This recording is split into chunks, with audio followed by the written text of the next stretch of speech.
Good evening, ladies and gentlemen. Hello and welcome to round 4 of the Adrenaline Impact iRacing Malaysia Championship Season 2 here at the famous, legendary Spa circuit, Circuit de Spa-Francorchamps. Welcome to the Spa Merdeka Enduro. That's going to be our special round for this season. It's round 5, I do apologise. And we're going to have a very, very special race day coming right about now. Practice is just finished right now. Shami Aizan is in first position right now, followed by Dominic Ang, Teguh Ershad, and Teguh Ezan with Aaron Lim, Major Hafiz, and Nigel Chua, and the rest. Now we're going to head off into the qualifying session here at the fantastic Spa circuit. A special thanks goes out to our sponsors, Works Engineering, Lucas Oil, Precision Sim Racing, Android King, and our supporter for this season, the Motorsports Association of Malaysia. My name is Max Palmer, and with me is our director, Carol Alang, as we're about to go on board with Eddie Adrian from Paduan SRCA. Now, a brief description of the race. This is a full-on endurance race, the warm-up for the championship round that's going to come on Merdeka Day, August 31st, 2020. So do stay tuned for that. It's going to be an absolutely amazing race. 2.4 hours, that works out to about 2 hours and 24 minutes of racing. Today we have a 95-minute practice race just to get the drivers used to swapping in and out of the cars and used to getting back into the groove of enduro racing. Some of these drivers have done the Le Mans 24-hour race in the VRS series. Some of them have done the Spa 24-hour race as well, so they might have a little bit of prior experience when it comes to these sorts of events, but some of these drivers will definitely be brand new to the experience of endurance racing. Now, coming through here, diving down the hill, nice early apex there, but that might set the car up to go a little bit wide on the exit before straightening up to Fanyas. This is definitely the fastest racetrack we will go to all season, with cars capable of reaching over 230 kilometers an hour. These Kia Optimas a little bit special, a little bit quicker than the ones you see on the forecourt. These cars having 370 brake horsepower and 400 newton meters of torque. A full-blown race car, very similar to the European TCR series cars. These race in the IMSA sanctioned Pirelli World Challenge series in America. Very, very quick cars indeed, and they've certainly been very spectacular over the course of this season's racing. Eddie Adrian, they're coming down into the bus stop chicane, so named because it used to resemble going into and out of a bus stop. They've changed it for the 2006 F1 season, so to a much tighter hairpin, just to try and slow the cars down a little bit before they head off into the start-finish straight. And now Teguh Ershad is coming around. I think all of the drivers are now started their flying laps at the moment. Eddie Adrian is now up there going through Eau Rouge. We'll ride with him for this lap. Oh, we were going to ride with him for this lap. I do apologise. Hi Matt, it looks like you and me tonight.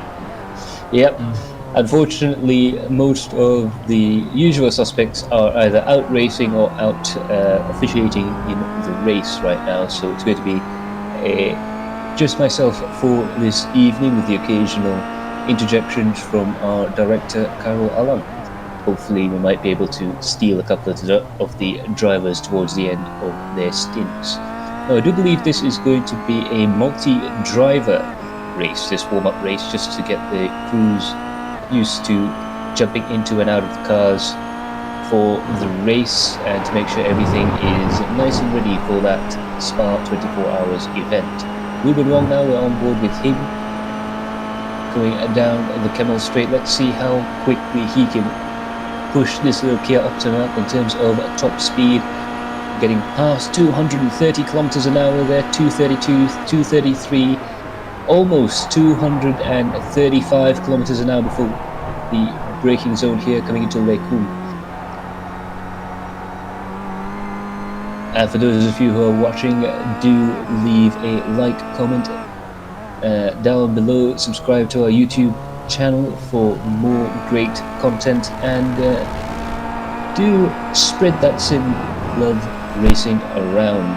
Just share that with your friends and let them join in on the fun. It's going to be a very entertaining race this weekend, I'm sure of it. We had a preview event during the post-race show a couple of days back, and it was very, very entertaining indeed. What are the lap times here? The lap times so far, well, I'm waiting for one of the cars to actually start a qualifying lap. It changes quite a bit, obviously, because it's a very long racetrack. It should be in the 230s, somewhere around there. Unfortunately, it looks like... Well, yes, we do have our first quickest lap time, and Nigel Chua manages a 232.938 to go provisional pole position. Eddie Adrian is 1.6 seconds behind. A special thanks goes out to Muhammad Iqbal and Muramada, who have liked the stream, and thanks for the support, guys. You can see that Tukujan puts a drift, getting the car sideways. Perhaps not the best place to practice your front wheel drive drifting skills. If you do lift off a little too much going through the Eau Rouge section, you have a chance of the car rotating and spinning around completely. But it looks like these URT cars, Freddie, we're riding on board right now with Freddie Young, they have a different livery on them this weekend. I guess they haven't configured yet the team liveries. They have to manually configure it for each team. Right. Yeah, that is a good point, actually. For those of you competing in the race this weekend, if you're wondering why your liveries are coming out there, you have to configure your team's livery as well. So do make sure you do that before this Sunday. As for the rest of us, we will be able to follow along with the timing screens and with our graphics. So don't worry about that too much. But Saiful Arifin now goes across the line. Let's see what lap time he's able to pull off. That's going to be quicker still, 2:32.457. So that is going to be provisional pole time for Saiful Arifin. Now the trick with this track is that because it's so long, it's a 2.5 minute lap time. That means there's not a lot of time actually to try and set a lap time. It's really very critical indeed to try and go out there and set a very quick lap time straight off the bat. So now Mohammed is going around the final two corners and firing the car down into the straight. Let's see what he is able to do with the Dante's machine. 8th fastest, 0.8 seconds behind Kelvin. Sorry, 0.4 seconds behind. And I believe that was Kelvin T that's just gone into 8th position, pushing Mohammed down one spot. Eddie Adrian is trying to best his lap time, and it looks like he's too slow for that. Tiku Ershad is trying. He was quicker in a couple of the sectors, but unfortunately he's a little bit too slow for that. Right now we're riding on board with Iman Danish. Let's see if he's able to do anything in terms of an improvement. It looks like he's unable to improve on his time, but he does set must have been a legal time there. So he's managed to set a legal time that puts him up into the top 10. Tukujan now trying again. Let's see if he's able to do anything on this lap. Perhaps not. Judging by the 3-minute lap time, that must have been his out lap. He's going to go out again and try to push as hard as possible. The top 7 cars are 2:33 or below. In fact, the top 2 cars are in the 2:32 second bracket. But of course, in an endurance race, the important thing is to set a relatively quick lap time and try and get yourself as far up the grid, just to try and avoid those first lap incidents. But in the grand scheme of things, in endurance racing, the qualifying sessions, whilst entertaining for fans like us, it isn't the most critical part of trying to win a race over this length. Tawfiq Tahir there coming up across the line. He's going to set a time that is unfortunately a little bit slower than his previous best. He remains in 7th position. Afiq Fadlan is now pushing through. Shami Aizan is now on his outlap. Kelvin T looks to be going on a lap that might see an improvement from the Hermanos Veloces car. Tuku Jan, meanwhile, he's going very well right now, nice and smooth through the apex of the corners here. You really want to try and carry as much speed as possible. This is a momentum track, albeit one that also favors quite a bit of horsepower as well. So as you can see there, Tuku Jan just getting the car a little bit sideways, but managing to correct it ever so slightly on to the end of the corner there. So there on the left hand side of the screen you'll see our new updated endurance spec graphics. Obviously these cars will have multiple drivers in them. We'll be able to see who is in the car at the moment, and we can also see their team car's position. So right now Todak Motorsports has the quickest car out there in 1st position. Outhouse FCR Performance Team B is in 2nd. Dante's Todak Motorsports in 3rd, followed by the URT cars. Team URT Black Pink, Team URT Pink and Team URT Black 4th, 5th and 6th. Paduan SRCB is in 7th, followed by APAR 778 Autosports in 8th. Paduan SRC A is in 9th, followed by Todak Motorsports Revolution in 10th. Android King, Club Automobilista Hermanos Veloces, Todak Motorsports Asia and Android King Todak SSAD round out our runners for this evening so far. But it looks like Tuku Janle is going to set a very fast lap time. He has improved on the previous 4 sectors. It's just this final sector coming up now. Let's see what he's able to do. He manages to put that Team URT Pink car up to 11th position with a 234.918. So that is definitely got him on the grid there. Meanwhile, we have Aaron Lim, who's gone purple in the 2nd sector. That means he's gone fastest of all, but he's dropped a little bit of time in that previous sector there. Let's see if he can gain that time back on the final few corners coming up to the start finish line. It's a 234.3. There's some pace in that car, but Aaron Lim's going to just have to work a little bit harder to try and extract the performance out of that Kia. Meanwhile, Shami Aizan in the RAB Pro Drag machine, car number 404, representing the team this Friday. And we're just going to have a quick look. It looks like he is going to gain a little bit of time through the 2nd sector. There's 5 sectors around this track, based on iRacing's telemetry, and it's just a very useful way to break down the lap a little bit more than the usual 3 sectors. But Shami Aizan, he's gone quicker in the 2nd and the 4th sectors. Let's see if he can gain any more time going through the final chicane. Coming up across the line, let's see where that RAB Pro Drag car ends up. They go 2nd. Shami Aizan has gone 2nd with a 232.575. That's really going to be very interesting because, if I'm not mistaken, Shami Aizan and the Todak Motorsports driver of Saiful Arifin had a fantastic little battle during Tuesday's free practice race.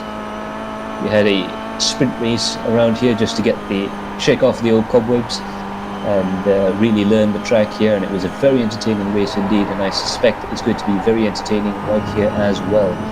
Mohammed Muhaimin in the Todak Motorsports Asia car.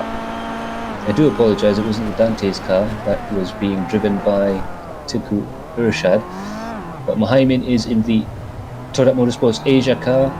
Let's see if he's able to improve on his lap time.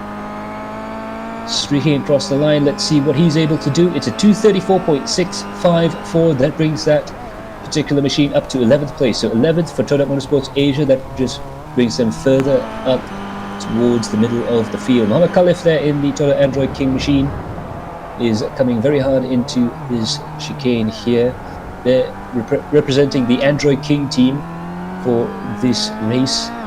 Coming up across the line, let's see what he's able to do with that car. It looks like he is unable to improve on his lap times. He's 2 seconds off his previous best. He'll want to try again, I'm sure. Only 1 minute left in qualifying, so these drivers will definitely have to push quite hard indeed. Ferian really pushing that car very hard through Loshimo and up into the bus stop here. Very, very difficult braking section here. Trust me, you have to be absolutely perfect. If you're a little bit too early, you stop in the middle of the road. If you're a bit too late, you end up off the track. But it looks like Freddie Ang has improved a little bit, or he did improve a little bit until that final sector there. And yes, he has 232.461 for Freddie Ang. That brings the Team URT black car into second position. There's only 20 seconds left. Will Kelvin T be able to complete this lap? And for that matter, will Muhammad Mohaimin as well. But let's ride on board with Kelvin T as he goes around this section. Stavolo coming up into Blanchimont, just past the Fagnes chicane. And unfortunately, he's not able to finish that lap. So 235.033 for him. Now, we have a quick look at the grid. Saiful Arifin is in first position for Todak Motorsports. He's going to start that car up. And Freddie Ang has managed to claim second position for Team URT Black. Rab Pro Drag Esports is in third position. Shami Aizan will start that car. At House FCR Performance, Nigel Chua is in fourth position. Teguh Ershad will start Dante's Todak Motorsport entry in fifth position, followed by Shuk Fan Pang, who will start Team URT Black Pink's car. Along that, we have Ruben Wong of Team URT Pink in seventh, and Padawan SRCP, Taufik Tahir will start that car in eighth. Afar 778 Autosport in 9th, Padawan SRCA in 10th, Todak Motorsports Asia in 11th, and Todak Motorsports Revolution in 12th.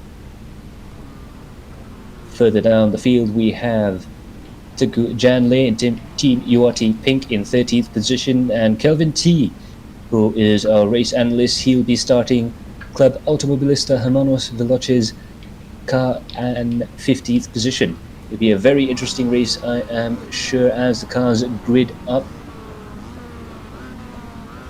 They're getting ready. Erwan Shafiq comments, Ahmad Razamana, he's there somewhere in the mess of drivers. It's going to be a multi-driver race, so do keep your eyes out on your favorite drivers, because they might be coming in as the second or third driver during the course of the race. So Ilham Halabi is the man in the driving seat right now in the Todak Motorsports machine. You can see the Team URT Black car in their testing livery right now next to the Rab Pro Drag Esport car. They're lining up, going down into the bus stop chicane. All eyes are on the lead car, Todak Motorsports. They will be the guys that have the start at the pace. Ilham Halabi has control of the field right now. Green flag. The lights go red. When they go green, it'll be a green flag start. And it's go, go, go from the field. Ilham Halabi manages to come into the first hairpin here. And there's cars 2 or 3 wide going into the first corner. They're 3 wide coming out. How did they not touch? That is unbelievable driving right now. But Ilham Halabi is now side by side with the Rad Pro Drag Esports car. Todak Motorsports now have lost a position. But will they be able to reclaim it going into Eau Rouge? They're not able to do so. And there's a car off at Eau Rouge. That was one of the Team URT cars, along with the Outhouse FCR performance car of Nigel Chua, that had a contact going through there. And now onto the Camel Straight. The cars are still 3 or 4 wide going down the Camel Straight there right now. But Rab Pro Drag have the lead from Todak Motorsports. Dante's in 3rd position, with the Team URT cars in 4th, 5th and 6th. Todak Motorsports Asia in 7th, Club Automobilista Hermanos Veloces in 8th, AFA 778 Autosports in 9th, and Team URT Black in 10th position. But Shami Aizan now leads the field from Ilham Halabi.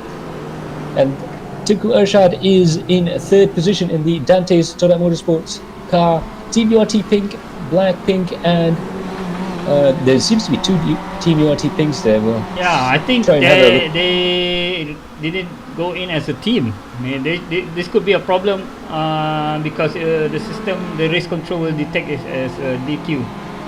That might be a little bit of a misstep. Perhaps they may have entered 2 cars by accident. But no worries, I'm sure they will try and sort that out for the championship race itself.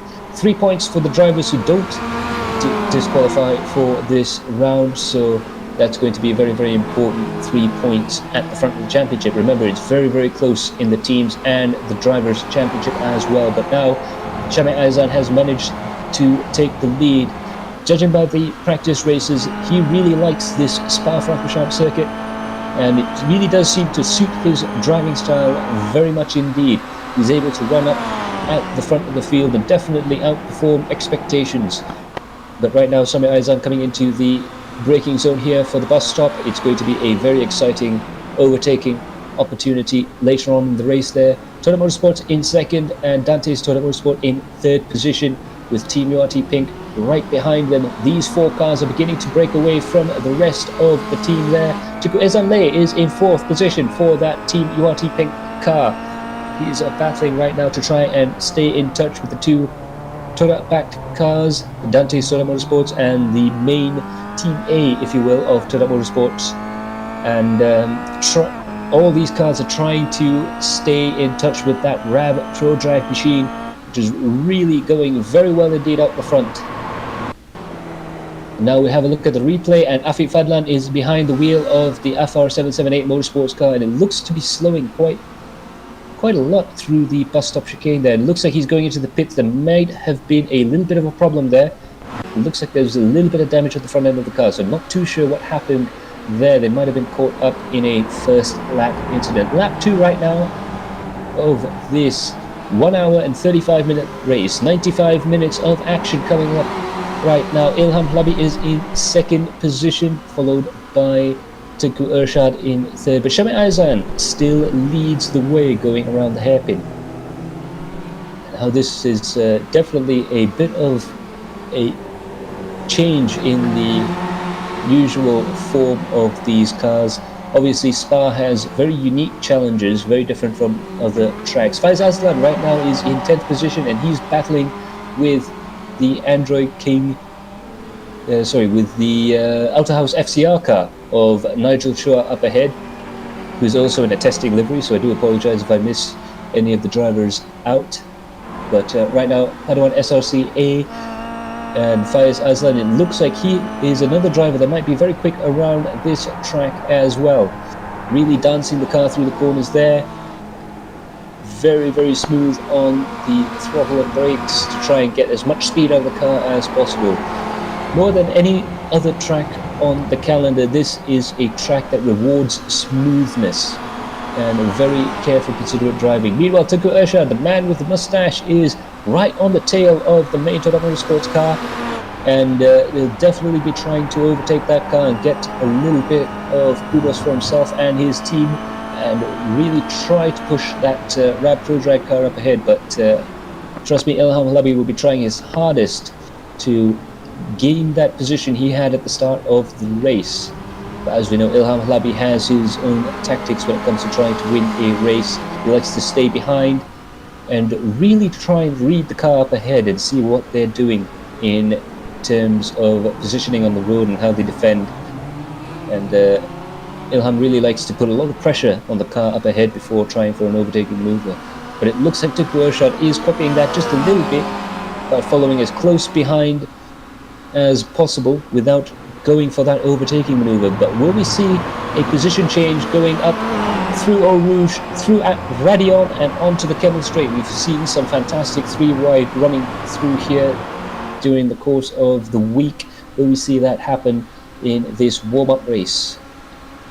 It looks like Ilham Hlabi is diving up into the inside. Tengku Ershad tries to go around the outside, but he's not able to do so. It's going to be a very back and forth battle going right up ahead. Now, just having a quick look at some of the details there. It looks like Chok Fun Pang for Team URT Blackpink has a little bit of damage on his car there. But what a fantastic overtaking maneuver. But unfortunately, just got clipped by one of the Android King cars there, and he just got nailed by another car there. So that's very, very unfortunate for Chok Fun Pang, who looked like he had that nailed in terms of overtaking maneuvers, but unfortunately it just ran out of pace at the top of Radion. Very often that happens there because of the sight lines. It's very difficult to judge your position on the road, but perhaps that might be a note for the rest of the drivers. Of course, unlike our usual race races. Now the drivers are going to have to sit back and really calculate how they're going to run this first stint. Some of the things you're going to be worried about is tyre wear, as well as the fuel consumption. Fuel consumption is going to be the big limiting factor. Some of the drivers are saying that they might be able to squeeze 9 laps, maybe even 10 out of a tank of fuel, but some drivers might deliberately come in early and try and go out of phase with these drivers, with the drivers around them, to try and find perhaps a little bit of clean air, or perhaps maybe just to have a clean pit lane. Now Ilham Labi diving down on the brakes there. That's going to be the real challenge right now. These drivers will be pushing relatively hard indeed, but they won't be as aggressive as they normally will be in the course of the race, because it's a much longer race and definitely much more difficult for these guys to try and control.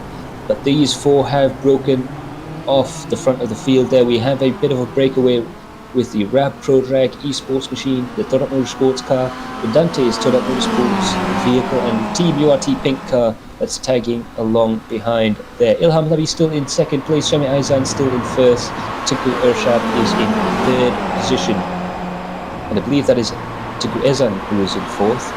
And both these 4 drivers also now have a bit of a decision to make right now, as we see Tinku Ezan there. They're going side by side, going down into the Camel straight, and it looks like Tinku Ershad manages to gain second position.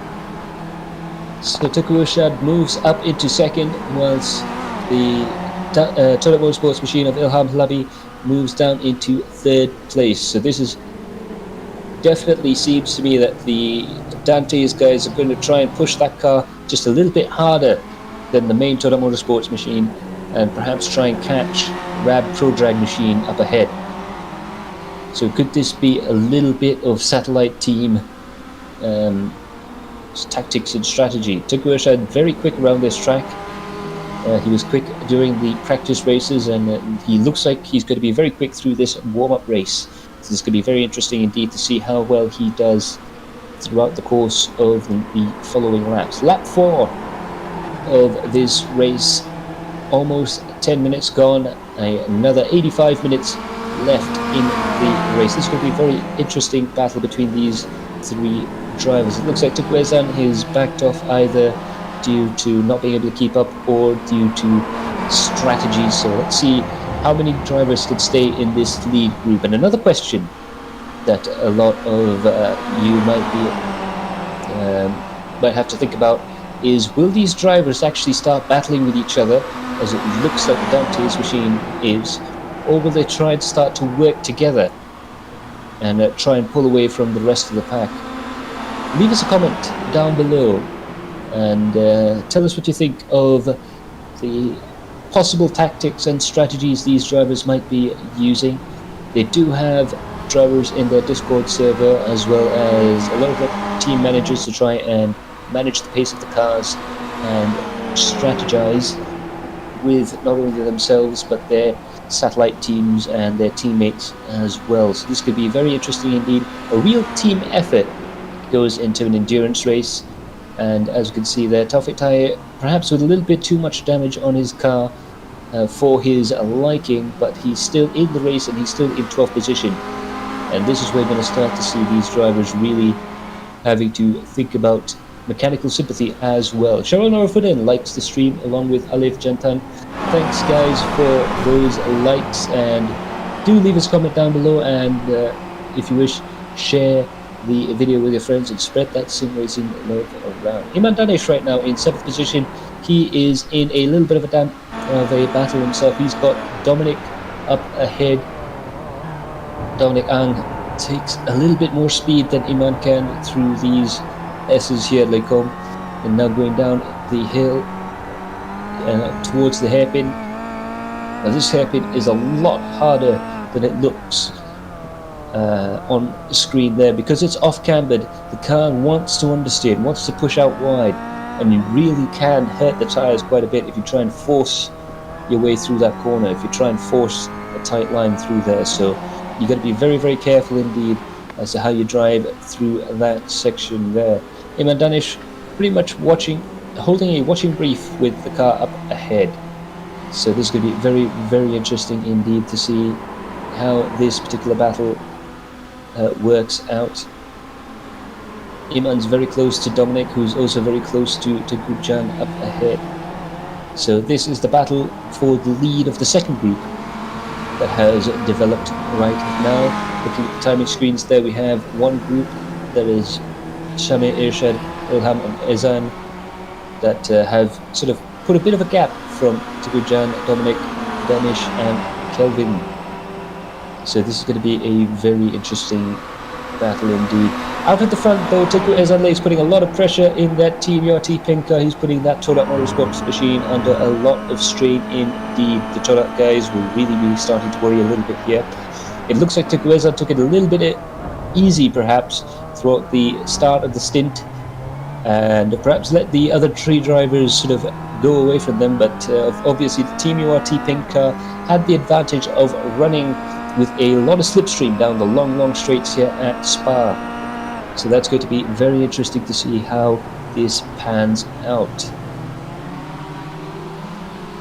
Ilham Labi there, a veteran of sim racing. He's been racing in iRacing since 2008, and perhaps just having a little bit of an issue there with internet connection that would perhaps furrow the brow a little bit back in the pits there, but Ilham will be able to deal with that from the cockpit, I am sure. Teku Irshad right now, he's going to try and go for the lead with Shami Aizan. We've seen some absolutely spectacular stuff happen down the end of the Kebble Straight. Will this be another overtaking maneuver? Unfortunately, it looks like Shami Aizan had him under brakes, but Shami is on the less ideal line going through Lakeholm. Will this mean that Teku Irshad will be able to have a better drive out of this series of corners coming into the hairpin? It looks like, by the skin of his teeth, Shami Aizan has managed to keep that race lead for the RAB Pro Drag machine. The Dante's Toda Motorsports car in second, followed by the Toda Motorsports car in third, and the URT car in fourth position. So this is going to be a veritable challenge to all these drivers, pushing as hard as they can without wearing the cars out too much. Now, of course, some of these drivers, like I said, they'll try and go for a short sprint stint, if you will. Some of the drivers might try and extend the stint a little bit longer. Coming up to 15 minutes of this 85-minute race. 70 minutes to go, if my maths are correct, and they often aren't. But as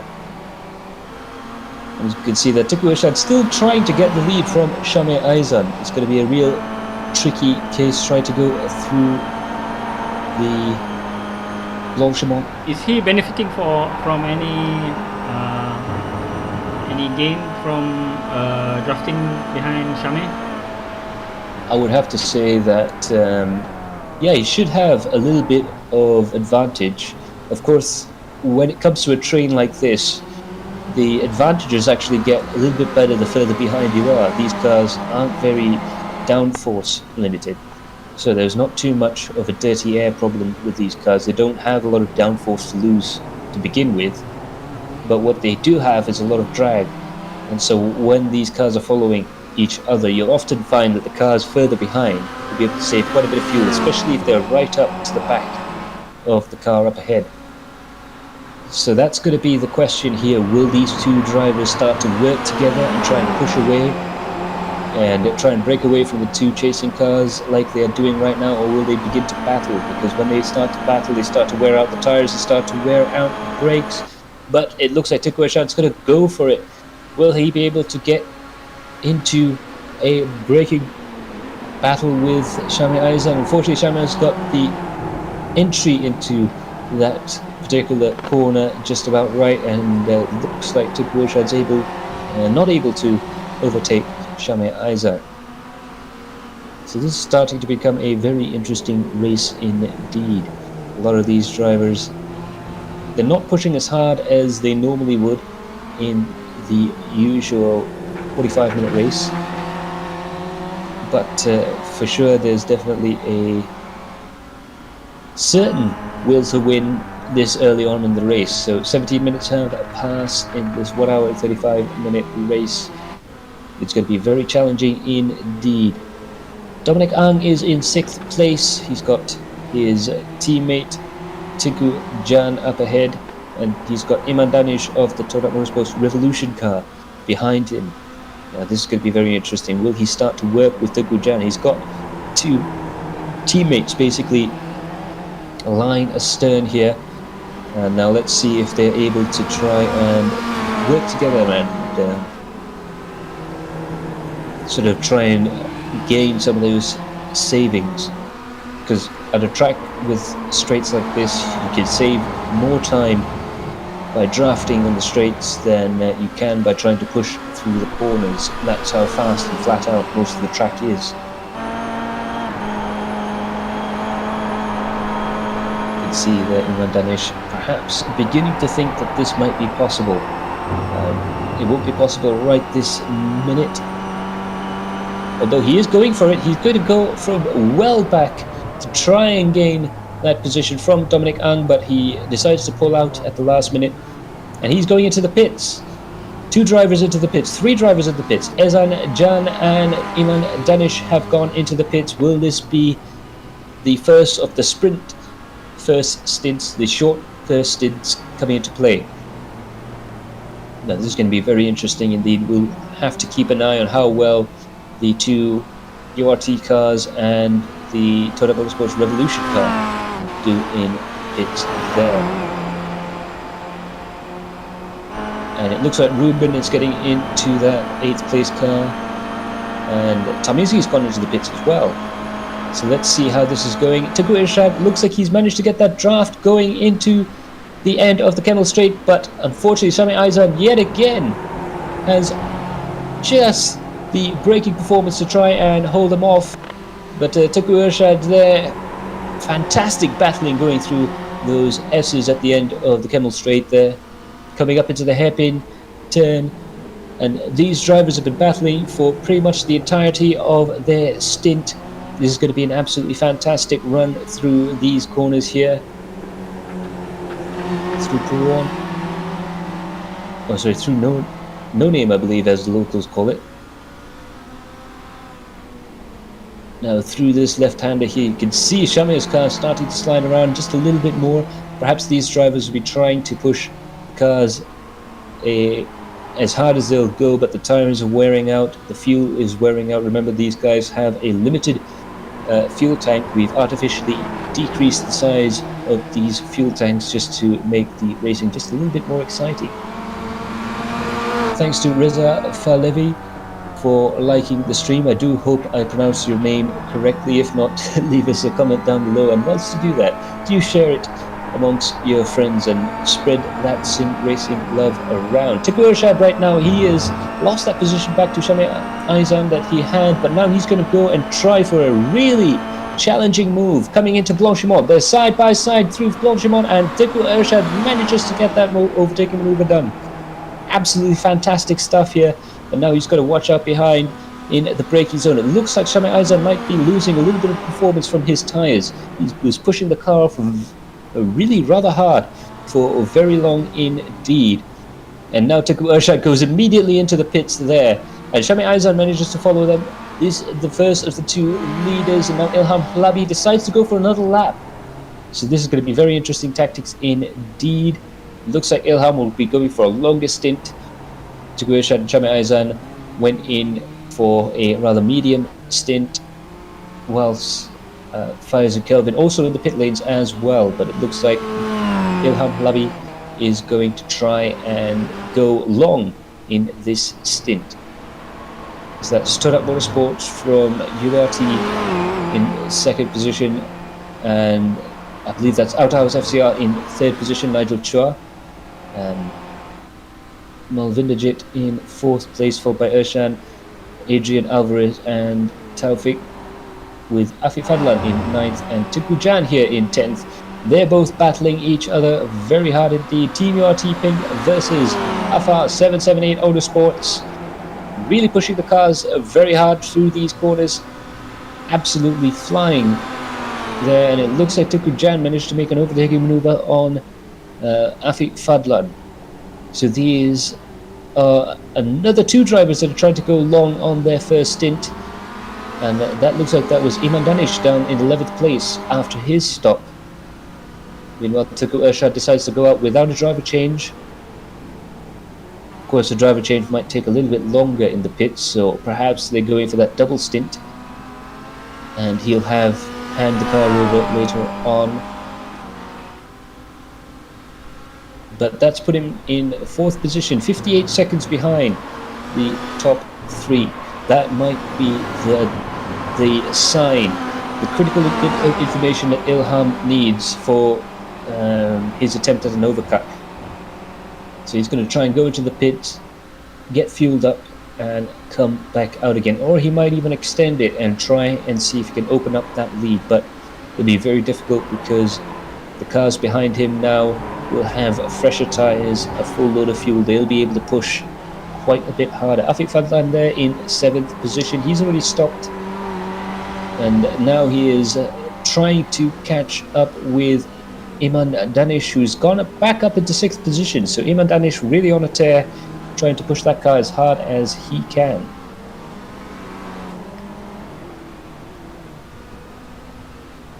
Ilham Labi now still in 1st position, but he is going into the pits there.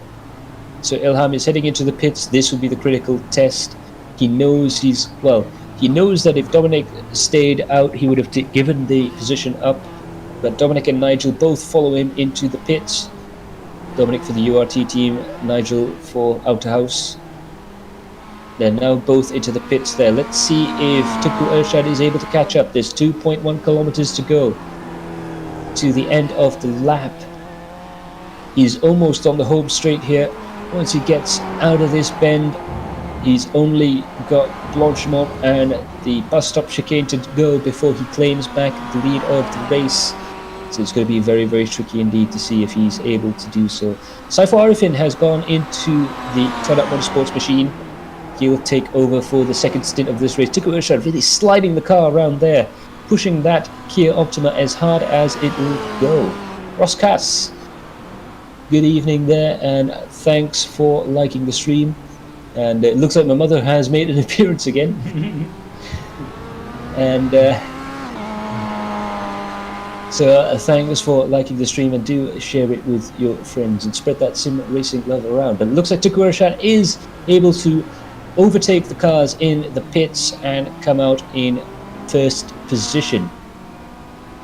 Tuku Jan is in 2nd place, and Iman Danish is in 3rd.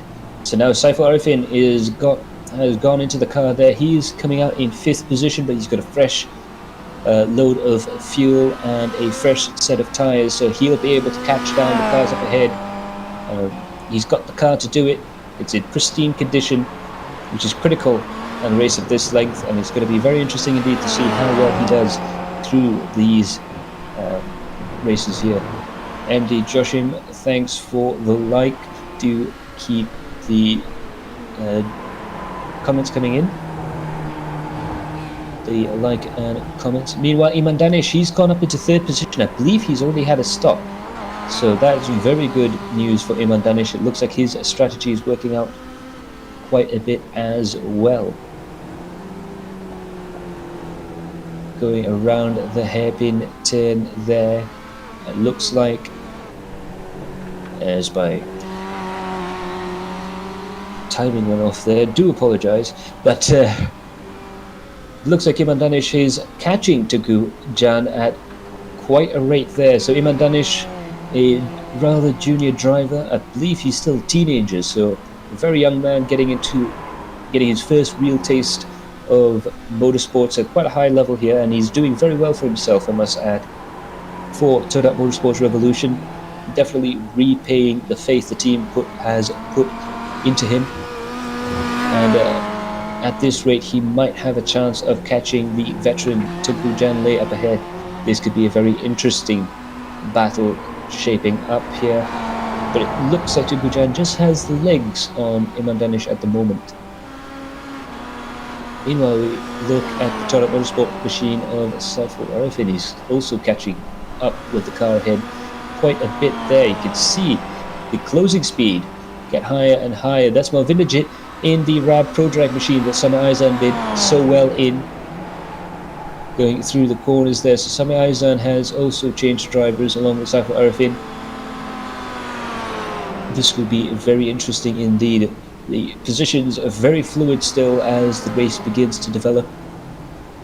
The drivers are learning about the cars all the time. This could be a position change that would be very important in the grand scheme of things. The drivers are a little bit out of position right now. They're in slightly different strategies, so it'll be very interesting to see how these two get on in comparison to Tuku Irshad and Tuku Jan ahead. It looks like, while Saiful is able to catch up to Malvinajit on the back half of the circuit, it looks like Malvinajit has more traction in that car. He's able to manage the traction just a little bit better at the early part of the stint. Let's see how they do down the Camel Straight. Will Saiful Arifin be able to pick up a draft from Melvin? And will he try to work with the car up ahead, or try to overtake it and battle for the position up ahead? Because again, there are pros and cons to the two of them. If you're able to work with the drivers up ahead, you might be able to sort of conserve your energy and extend your stint, but you could slow down if the car up ahead isn't as fast as you are in clear air. So it really is going to be a bit of a challenge here. Drafting, definitely a big part of touring car racing nowadays, especially in these sorts of vehicles. Also a big part in the WTCR series as well. These cars really lend themselves to slipstreaming battles and to slipstreaming tactics. But it looks like Saiful Arifin carried a lot of speed in comparison to Melvin there, coming into this Fanya's chicane. And he almost had the better of Melvin going through that fast right-hander, and he's right on the tail of the Rad Pro Drag machine. Toyota Motorsports goes on the inside. Looks like Saiful Arifin might be able to take it. They're still side by side. Will he be able to take that position? Yes, he has. Saiful Arifin has moved up into 4th for Toyota Motorsports, but Melvin in the Rad Pro Drag machine is still behind him, and now he has the tow going down into Blanchimont. This is going to be very interesting indeed as to who has the upper hand. It's all going to come down to who can get out of the bus stop chicane first. Looks like Saiful Arifin is going to go defensive, and that might just be enough for his maintaining 4th position. Coming out of the corner there, and yes, it looks like Saiful Arifin is able to pull away from Melvin and bring himself up into 4th place.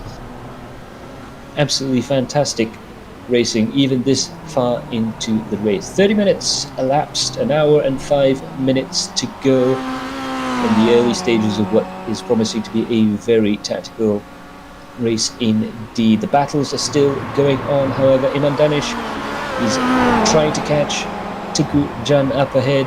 A real interesting battle, this one. It's going to be youth versus experience, exuberance versus cunning, and it looks like Iman Danish is trying to go for the inside. Tuku Jan tries to defend. Will he be able to defend it? And it looks like Iman Danish is able to go up into 2nd position. That is a fantastic overtaking maneuver there from Iman Danish. Hard on the brakes at the end of the Camel Straight. It's the classic overtaking zone on this track, and it looks like he's got the legs as well. He must be on fresher fuel load, fresher tires, and he's able to pull away from that Tuku Jan. Very impressive driving there from Iman Danish, especially considering this is an enduro. It's going to be he's definitely putting in a very mature drive as well. He's not overdriving the car, he's just trying to drive at the pace that the team has obviously given him as a target. A lot of these drivers tend to prefer that sort of driving, where the team sort of sets a pace, say a 2 minute 32 or 2 minute 33 around this track, and the drivers just try and follow that pace. GI says hello in the chat. For those of you who have just joined us, you are at Spa-Francorchamps for the warm-up race of round 5 of the Adrenaline Impact iRacing Malaysia Championship. Do head over to the comment section down below and let us what you think, and while you're there, hit that like button and do share with your friends. So as the situation develops out on the track, we're going to head off into a quick break, but do stay tuned because we'll be right back with more exciting racing action.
Hi, I'm Matt from Interformula, and welcome to our Research and Development Centre. We do all forms of research and development, all the way from designing and developing our own race cars, to simulators, to running cars in racing series and rallying all over the world. We also do a lot in the Asian Classic Car Championship, so do look out for us. For any information, do contact us with the number down below.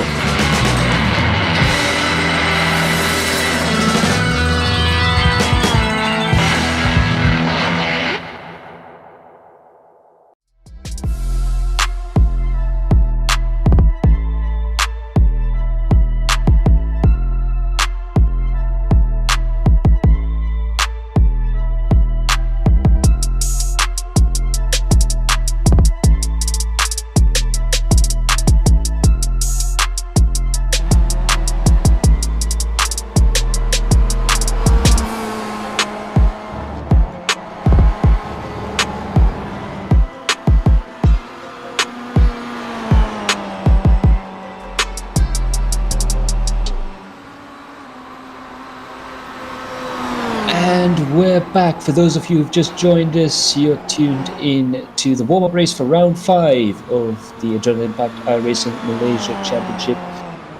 This is the warm-up for the endurance round, the Merdeka Spa race that's going to be happening this August the 31st. Merdeka Day here in Malaysia, that's our Independence Day. When we became a nation back in 1957. So that is quite a while back, as you can imagine. Right now, we're on board with Saiful Arifin, who has lost the position to Iman Danish, who is really going very quickly. Saiful Arifin is also moved through the field as well. Tuku Ershad is well in the lead right now. He's 10 seconds in the lead, but looks like Saiful Arifin has managed to catch back up to Iman Danish. They're closing up the gap there, and it looks like this is going to be a nice battle down the Camel Straight. Side by side. Again, these two teammates, if you will, are definitely choosing to battle it out as opposed to try and keep position. But it looks like Saiful Arifin has quite a bit of pace in that car. Perhaps it's only now that he's beginning to open up the taps on that machine just a little bit more. It could be very interesting indeed. I believe he pitted in lap 10, and that's going to really lap 9, I do apologize. So that means he's at this rate. His next pit stop will be sometime during lap 18. Saiful Arifin, he is 10 seconds behind Tuku Ershad right now, who's definitely doing very well for himself. They've got an offset of 1 lap between them in terms of pit strategy, so it's still very, very close indeed between these drivers. Saiful Arifin still in first. Tuku Ershad still in first. Saiful Arifin in second. Iman Danish in third. Tuku Jan Lei in fourth. While Vinajit Singh in fifth. Dominic Ang sixth. Ruben Wong, he's gone into that other URT car in 7th place. Eddie Adrian in 8th, and Fizzle Jai in 9th in that Tournament Sports machine. So quite a few drivers have changed over onto different machinery. It's going to be very interesting indeed. Calvin Ha has made the 778 Motorsports car has made 2 stops and have changed drivers for Calvin Ha. Javier Alvarez has taken over from Kelvin T, and Aaron Lim machine has also made 2 stops. So it's going to be very interesting to see how these guys try and open up any sort of possibilities to try and improve their position. But it looks like Iman Danish has finally gone into the pits there. Could this be the start of the second round of pit stops there? Jan Lei comes in 3rd position it was, but now they've dropped down to 5th and 6th. This could be very interesting indeed as to what they decide to do with the drivers and what they decide to do with the cars. Tuku Ershad right now still in the lead, but he has dropped back just a little bit in terms of pace. The Tournament Motorsports machine being driven by Saiful Arifin has moved up a couple of seconds in terms of gap between the car. It's going to be interesting to see. Perhaps Tuku Ershad maybe starting to push that car just a little bit long. We're already into the final hour of the race. 41 minutes have elapsed in the 1 hour and 35 minutes of the race. That's 95 minutes going through the track right now. Dante's Tournament Motorsports so far has a lead that is perhaps not as comfortable as they like, but could be worse. He's definitely looking like he's hanging back a little bit there. Team URT Pink. Tournament Motorsports Revolution manages to make that position up in the pit lane right now. It looks like Shopian Syed has taken over that 242 car just ahead of Team URT Pink's machine of Tuku Jan Lei, who decides to stay in the car. So Tuku Jan is double stinting the car. Shopian Syed is on a little bit of a handicap, if you will, because he hasn't been in the car for a long time here. hasn't really felt how the car has evolved throughout the race. But it looks like they're going to go side by side. Will Shopian try and hang on to that position? It looks like he's in the position to try and do so, and he keeps that Toyota Motorsports Revolution car up ahead of TBRT Pink's Tuku Janle. And that looks like one of the drivers there having to pull off the side of the road. And it looks like the Android King Toyota SSAD car had a bit of a problem there. They're going into the pits. The leader has gone into the pits. Dante Toyota Motorsports, Tuku Ershad has gone in. It looks like they're going to give that lead back to the Toyota Motorsports machine of Saiful Arifin. And they're going to give up second position as well to TBRT Black. But Saiful Arifin takes over the lead. Now the trick is, will Saiful Arifin be able to up the pace and really push that car up as hard as possible before he comes into the pits and perhaps hands the car over to another driver. It looks like the top Toyota Motorsports team really changing up the driving lineup every time they get into the car, perhaps to try and get a little bit more experience during this warm-up race. So Rab Pro Drag have also gone into the pits along with Dante's. They've responded, and so has Pandawan SRCA, who have gone into the pits as well. So the leader through the second stint has gone in, and now Saiful Arifin will be pushing as hard as he can to try and gain some positions. Meanwhile, Tuku Janle is still pushing Sopian side as hard as possible. It looks like Sopian has gone wide. He's gone wide through the exit of Blanchimont, and that has given Tuku Janle the opportunity to make up another position.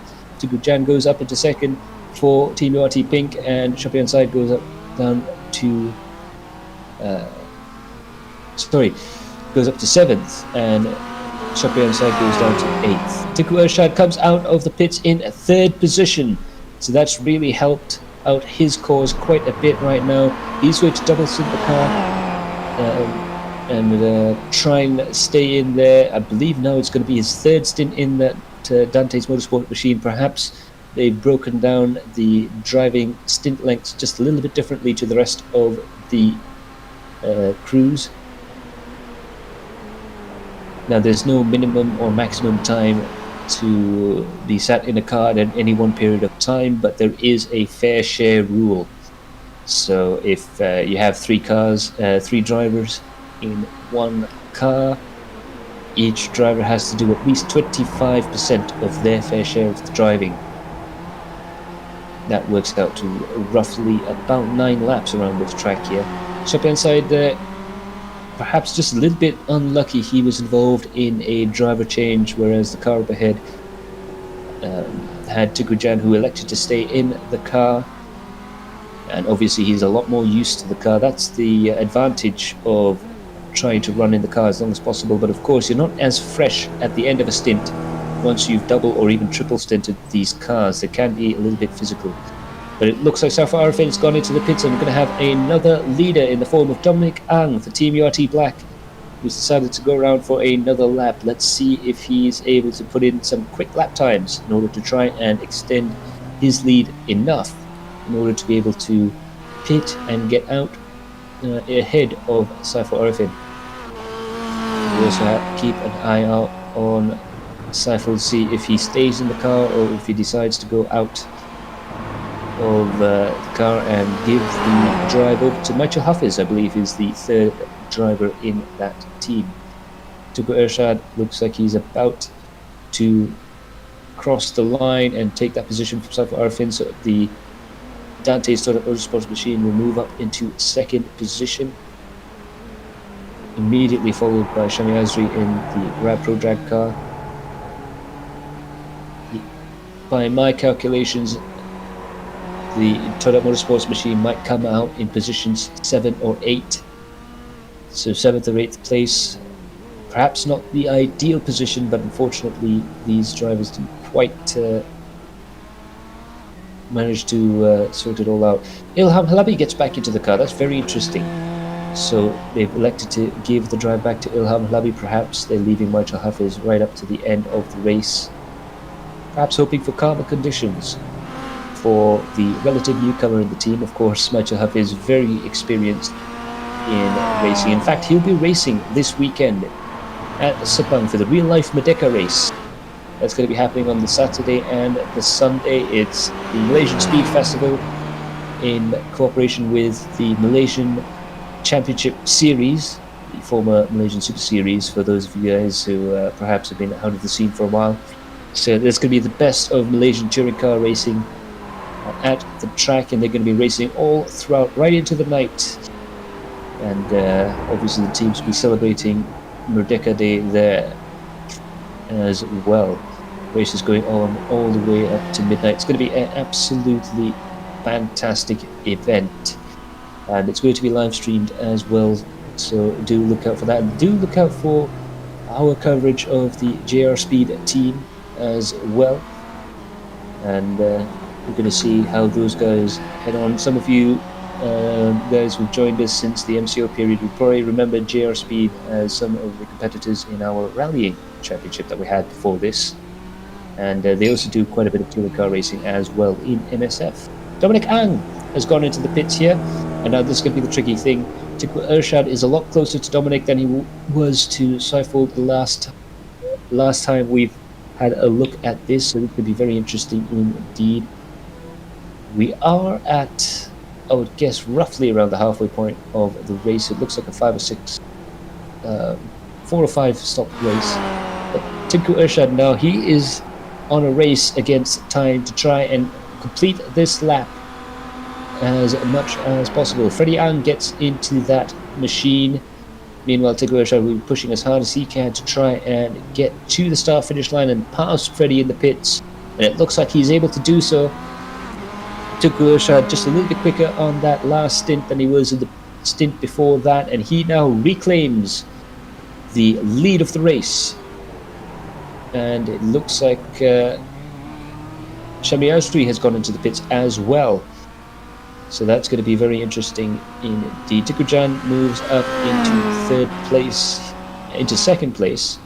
Shopian Sain will end up in third, and it looks like Ilham Halabi manages to come out in fourth. He was down in 7th or 8th place, but now he has gone back up into 4th position.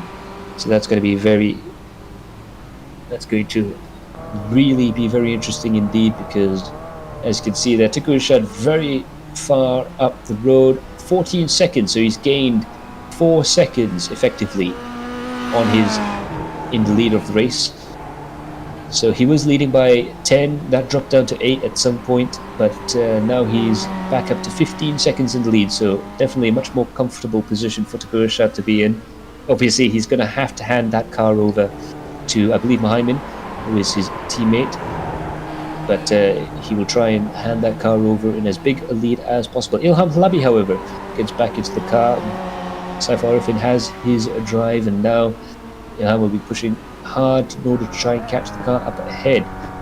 And this is a battle for position. Shopian side, we're seeing there on the rear-facing roof camera, looking behind to Ilham Halabi. And it looks like Ilham definitely has that car dialed in. Both drivers are now comfortable with that machine.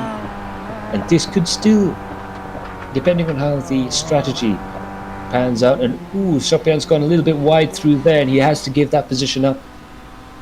When you go wide through there, it's almost an inevitability. So Ilham Halabi now moves into a podium position. He's up into 3rd place. And I guess Shopian is going to try and push that car as hard as he can in order to try and keep up with Ilham Halabi, but that's going to be a very difficult task indeed.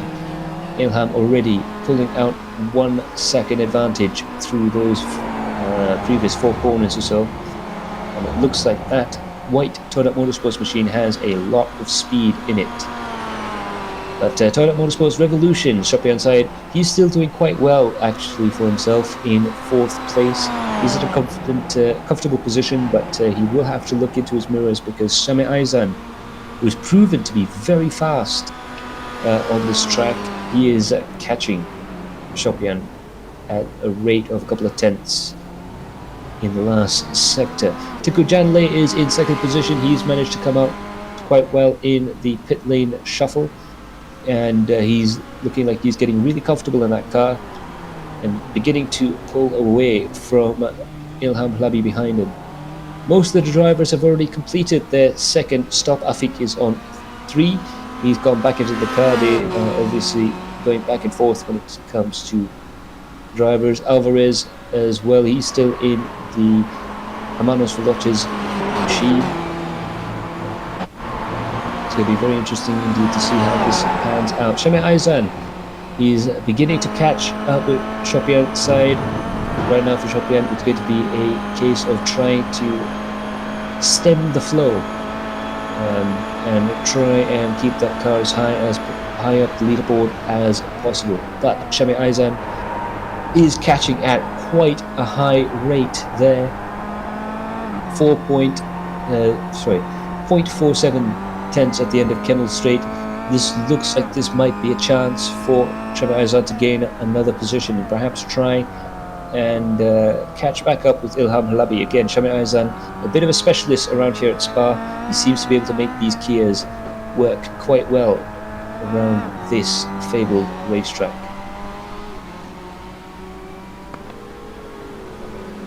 And if you're wondering, this track used to be an all public road affair.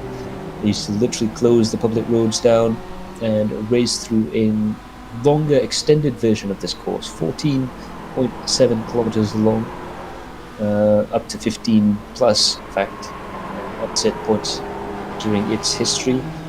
But back in the mid-70s, they deemed it too unsafe to race at. So in 1980, this track was launched into the Formula 1 scene. Ilham Halabi there in 3rd position, and still trying to catch up to Tukujan, and it looks like Ilham has definitely got quite a lot of pace in that car.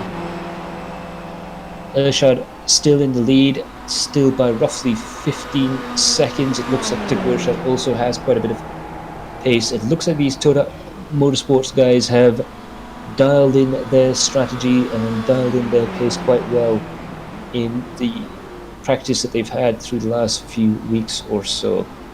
It's going to be very interesting to see how well they do when the race begins to develop a little bit further on. But we're almost to the hour mark. 55 minutes have elapsed, and there's going to be about 40 minutes left in the race. So definitely past the halfway mark, past the hour mark, and we might have another pit stop, or 2 in fact, depending on how close they run their fuel strategies.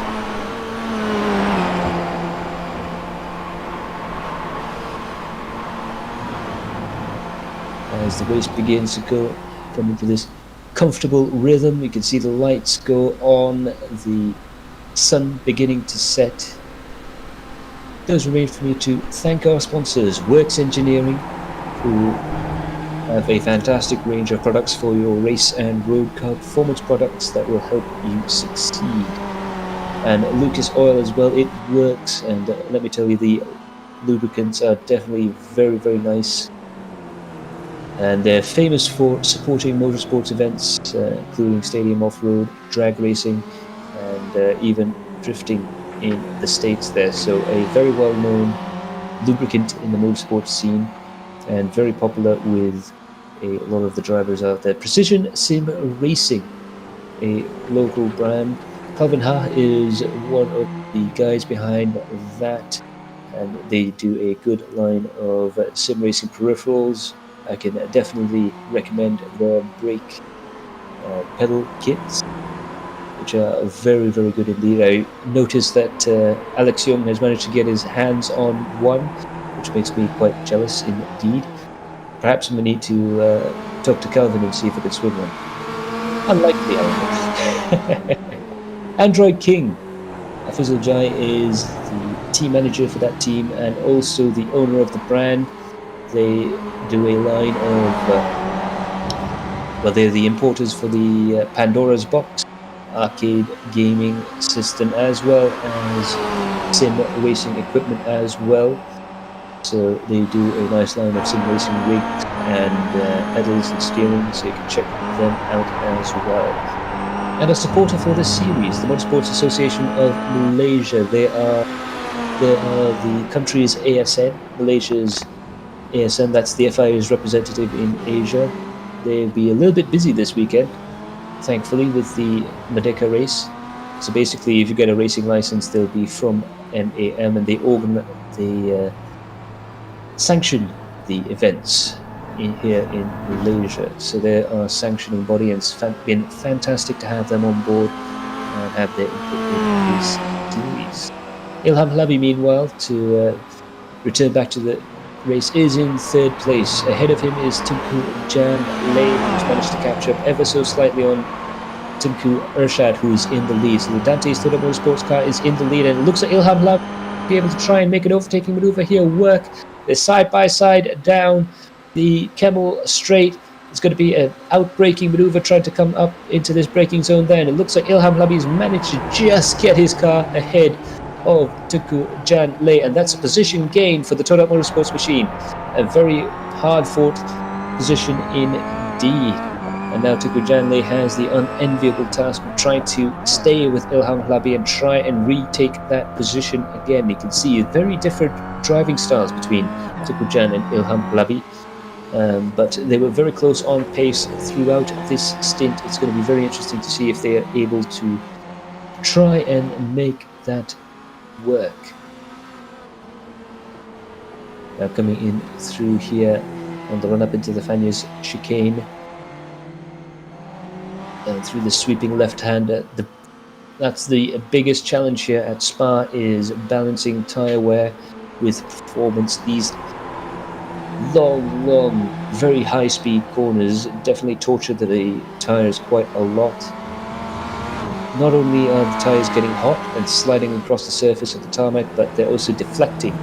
The actual carcass of the tyre is actually moving around quite a bit, and that puts a lot of heat into them, and that wears them out. And iRacing has a very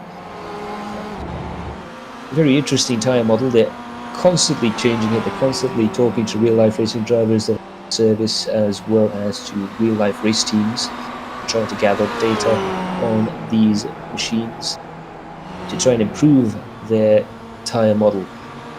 They have a very good sort of philosophy behind that, always improving it, always trying to make it better, make it more realistic. And this really comes to the fore at a track like Spa-Francorchamps. Freddie Ang is in 5th place. The Team URT guy is doing quite well himself. He's got Ruben Wong behind him. Tunku Jan's up there in 3rd position. And yeah, it's looking very good for those guys indeed. But Tunku Ershad is still in the lead. He's 10 seconds ahead of Ilham Halabi. It looks like Ilham has a lot of pace in that Kia Optima. That Toyota Motorsports machine looks to be lapping the track right now just a little bit faster than Tunku Ershad. So perhaps this might be an opportunity for Tunku Ershad to start thinking about pit lane strategy, how to take the Toyota Motorsports guys off by surprise, and how are the Toyota Motorsports guys going to respond to Tunku Ershad's pit strategy? Will they sort of will they try and undercut, try and take the initiative and go to the pits early and force Tunku Ershad to respond, or will they play the waiting game? Okay, here I pulled up the lap history of these two guys, Ilham and Ershad. So what can you tell me on what your observations there?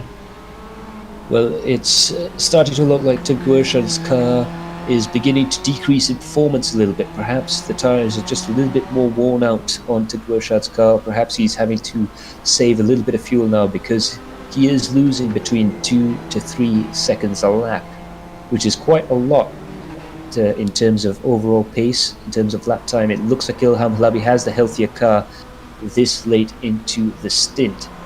But the interesting thing is it's not a consistent rate, so obviously they're getting into a little bit of traffic right now, and that's changing that stat in particular. But it does look like Ilham is gaining on Tunku Ershad. Let's see if he's able to do anything at the end of the race especially, but it's going to be down to the final driver in that lineup in order to try and take that home. Shami Aizan, again, very fast driver in the Rad Pro Drag Garage, and obviously enjoying this track quite a bit. He's going to go around the outside of Tunku Jan, and it looks like that's going to be a position gain for Shamir Aizan.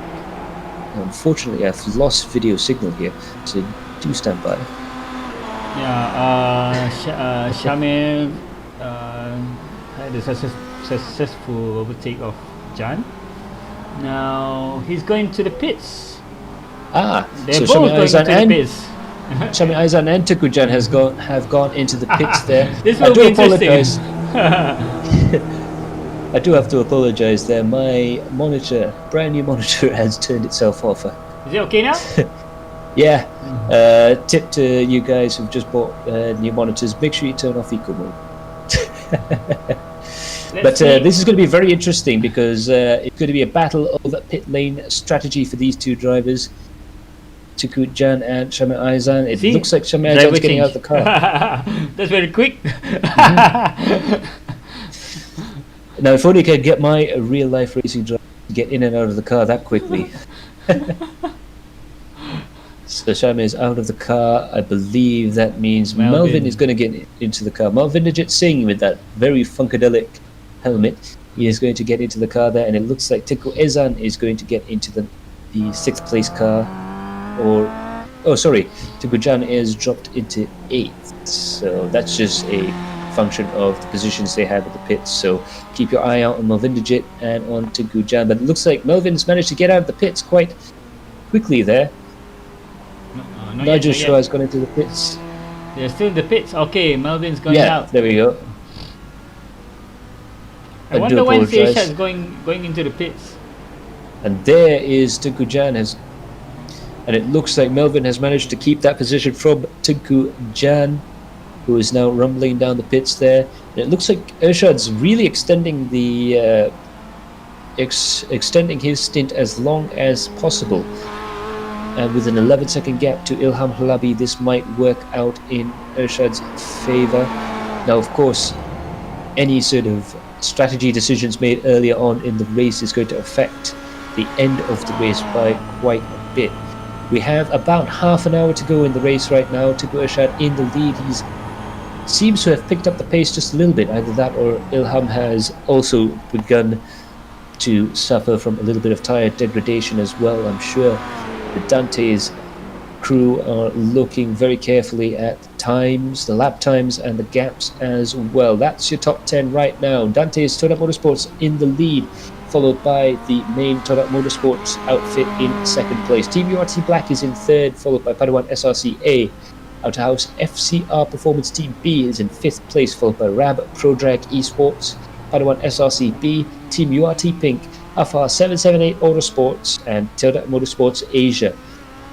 And it looks like a couple of the favourite drivers have dropped down the leaderboard a little bit. Todak Motorsports Revolution now down into 12th position for those guys. But Tinku Ershad right now really pushing very hard indeed. But it looks like Mohaimin is in that red machine there. I believe he is in one of the unmarked cars there. Tunku Ezanle is in the other purple unmarked car. I do know Tunku Ezanle is in for Team URT Pink, and he manages to make that overtaking maneuver work. So Tunku Ezanle has gone around the outside of Mohaimin and gone up into the top 10 placings. It looks like Ezan has finally found quite a bit of speed in that currently purple Team URT Pink car. So obviously some of the drivers don't have their usual liveries loaded in there. They've still got their test liveries on. I'm sure that will change in time for the race. But it looks like Tunku Ezanle there definitely coming better off into that battle for 10th place. Aaron Lim right now is battling with Alvarez, and it looks like Aaron might have the pace advantage here going down into Blanchimont. Let's see what he does. Alvarez going on the outside, Aaron Lim on the inside. They're going to go side by side going through the entry into Blanchimont. That's going to be very tricky indeed. It looks like Javier had to get off the gas just a little bit. And that was a fantastic overtaking maneuver there by Aaron Lim. Manages to move himself up into 13th position. Ooh.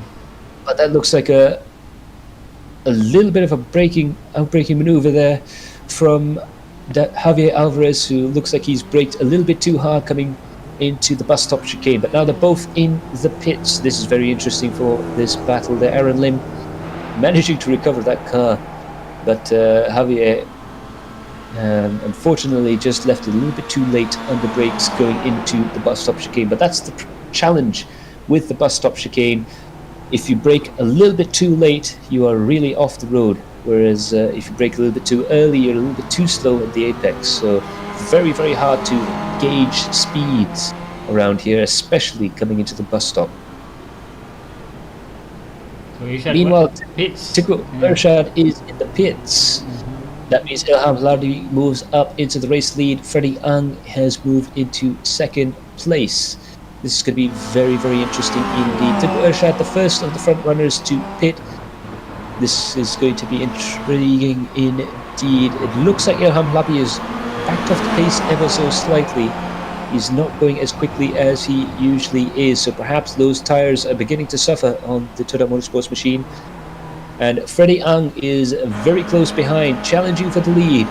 Let's see if Freddie is able to get that Team URT black car. That'll be the third URT car and third URT driver up into the top position of the race through the pit stops. So, of course, leading the race during the pit stops does give you a little bit of an advantage in terms of when exactly you're going to pit and when exactly, how exactly you're going to deal with pit lane traffic. So that is a consideration as well. Tiko Irshad managing to get himself out in fourth position, but he might have to give that place up to Melvin, was right behind him, but it looks like he's dropped off a little bit there. Not too sure what happened there, but it looked like he was a little bit closer on our timing screens than he actually was. So Tiko Irshad manages to get out into fourth position. Freddie Ang is in second. He's still pushing Ilham Halabi as hard as possible. Now this is going to really test each team's strengths and weaknesses, especially in the pit lane strategy. Ilham is trying to drive as fast as possible, but it looks like Freddie Ang has still quite a bit of performance left in his car, so Ilham has a choice. Does he pit this lap or does he try and outlast the car behind him? Tiko Irshad, meanwhile, has managed to go on the inside of Nigel Chua. He's gone up into third position. Now this is going to be really interesting indeed. Now Tiko Irshad has managed to get himself up into third position. Freddie Ang is up ahead there. It looks like Irshad has a bit of a timing beacon error. We're not too sure what's happening there, but he is a little bit further behind there. Ilham Halabi has gone into the pits. So we talked about that decision, and it looks like Ilham Halabi has decided to go into the pits and make sure he gets a fresh set of rubber. Calvin Ha is following Freddie. He's a lap down, and it looks like Freddie is going to give that position back, that lap back to Calvin Ha. That is not going to be a too big of a concern for Freddie, but he is now in the lead of the race at the moment.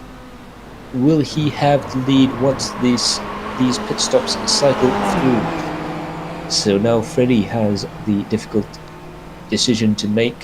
When will he pit? Looking at the positions there, he has been at the front. He was at the front of the race at the early stages, but now did drop back just a little bit in the middle stints. But now coming towards the end, he has found himself up near the lead. 2.4 kilometers is the distance between Freddie and Ilham right now. It's going to extend just a little bit, but now Ilham has gone.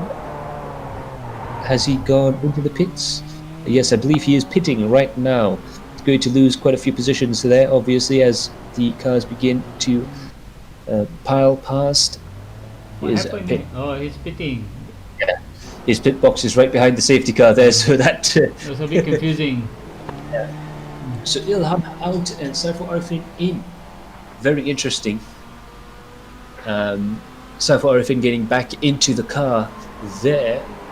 and it looks like a lot of the other drivers have gone past. So right now, of the front runners, Freddie Ang and Nigel Chua are the only two drivers to have yet to pit. Saiful Arifin comes out of the pits just behind Tengku Ezan, so this is going to be a very interesting battle, I'm sure to develop throughout the length of this stint. But right now, it looks like Freddie Ang has 57 seconds to try and make a pit stop. Where could he do it? Now that's the question. Will he try and extend that lead just a little bit more, or will he have to go into the pits? His tyres must be screaming for mercy. His fuel tank must be virtually empty right now. And as he comes into the bus stop chicane, let's see what Freddie Ang does in terms of pits. He goes into the pits. So Freddie Ang heads into the pits there. Tengku Irsyad is 2.3 kilometers away. Let's see if Tengku Irsyad is able to try and close up that gap. He's just exiting Fanyas, the Piff Path chicane, if you will, as what the locals endearingly call it. Side of La Carrière. And now on to the old section of track, heading up to Blanchimont. 1.6 kilometers away, Freddie has stopped in his pit box. This is for the lead. If Tengku Irsyad can push this car as hard as possible, he will gain track position from Freddie. Less than a kilometer to go, only 2 corners left. Coming out of the legendary Blanchimont curve into this bus stop chicane, which must feel agonizingly slow. But it looks like Tengku Irsyad is able to do it. He takes the lead of the race from Freddie Ang, moves himself up into the lead. Nigel Chua also goes into the pits. Perhaps he is also at his wit's end in terms of tyre wear. And Malvinderjit Singh is going to go into second place. And it looks like Tengku Jan will go into third, followed by Tengku Ezan, and in fourth, and Saiful Arifin in fifth once they cross the start-finish straight. Freddie Ang has come out of the pit lane. Let's see where he comes out in relation to the other cars there. Comes out in fourth place. That means he's just behind his teammate Tengku Jan and just ahead of his teammate in Tengku Ezan. So the two Lay brothers, and Freddie Ang in between the two Lay brothers there. Perhaps a sentence that he might not enjoy too much. But and also he has Afizul Jai there to keep him company. Afizul Jai a lap down for the Android King machine. But right now it's Tengku Irsyad who manages to regain the race lead, and he manages to maintain a 10-second gap, which is what he had at the start of the pit stops. He's managed to keep that at the end of the pit stops. Malvinderjit has managed to move himself up into second. Melvin, as he's known to his friends. Why is Saiful pitting again? It looks like Saiful Arifin got back into the pits. Maybe damage. Perhaps. We'll try and see what happened to Saiful Arifin and the Todak Motorsports machine. But that looks very interesting indeed. I'm not too sure why he's back in the pits, because he was doing quite well in terms of pit strategy, but perhaps he may have miscalculated the fuel or changed something there. But Saiful Arifin goes back out on the track in 12th position. Very strange sequence of events there. Perhaps he's definitely trying something a little bit strange, or perhaps there was something strange going on with that previous pit stop that made him go back into the pits. But yeah, 4 pit stops for Saiful Arifin. Yeah, he is on par with Jasri and Ha right now in terms of pit stops. But Tengku Irsyad in the lead of the race. 1 hour 16 minutes have gone in this 1 hour and 35 minute race.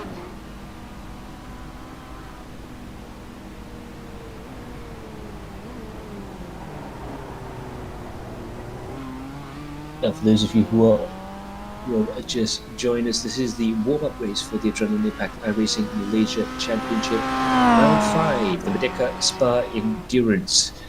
The championship round will be held an hour earlier on Monday, in commemoration of Merdeka Day, and that is the date in which Malaysia gained its independence in 1957. So do stay tuned for that. It's going to be a very special race indeed. Faiz Aslan, meanwhile, he has caught up to Shopian side, and Shopian is really going to have a bit of a handful to try and keep this man Faiz Aslan behind him, because Faiz has been doing quite well for himself in the midfield positions. Definitely challenging conditions out there. The light is fading, so that's going to be really tricky for these guys to try and handle the skies darkening. Of course, it is nighttime here in Malaysia, so perhaps their eyes might begin to feel just a little bit tired. The nerves beginning to wear a little thin as well. You can see that Faiz Aslan's got a lot of speed in comparison to Shopian side.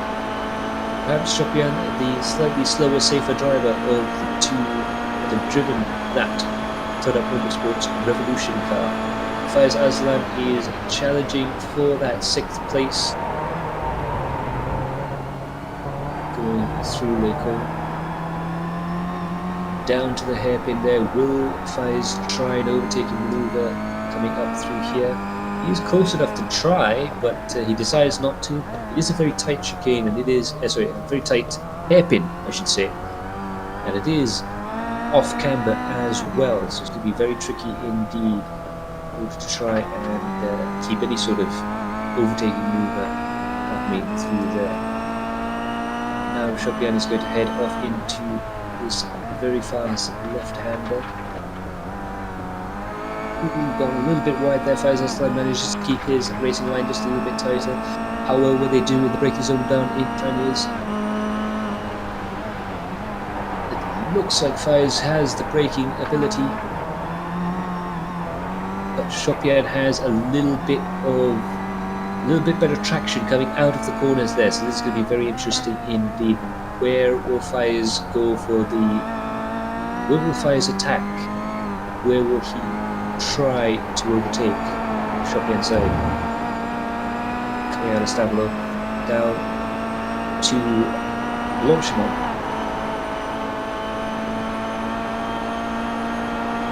Flat out through this left-hander here. They're going to have to lift or even brake for the second part of Blanchemont. Flat out in the Formula 1 car, not quite flat out here. A bit of net code there. Startled Faiz Aslan a bit, but he's still going to go for it around the outside of the bus stop chicane, and it looks like Faiz Aslan manages to get it through past Shopian side, and he goes up into 6th place. An absolutely spectacular outbraking maneuver, and he had to guess for part of that position change.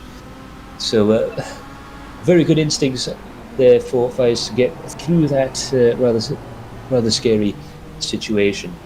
Teko Ezanle has now gone into the pits. This may be a bit of a splash and dash for those guys. This will be interesting tactics that are beginning to develop down the leaderboard. 1 hour and 20 minutes have passed. 15 minutes remain. It's going to be an absolutely